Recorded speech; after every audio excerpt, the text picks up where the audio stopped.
All right, here we go. So again, I added that the hypotenuse goes through the center of the circle. The two shapes that we have here, the big shape is going to be a circle, and this one's actually kind of tricky. You have to do, so we know this is a 45, 45, 90 triangle, so you have to use your special right triangles to find the whole hypotenuse, and then you're going to divide the hypotenuse in half. That will give you the radius. Remember, area of a circle equals pi r squared. Make sure you put the r squared in parentheses. So you'll find the area of the circle that way, and then the area of the triangle.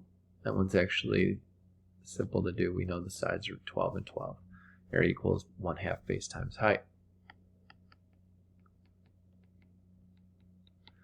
And now from here, the probability statement is going to be P of S, or P, I guess P of S equals the whole is the circle. That's going to go in the denominator. And then the part, the shaded part, is going to be made up of the circle minus the triangle. And again, I don't want to put that top there. Put the top and the bottom in parentheses. Trust me, do it. It's important. Like and subscribe.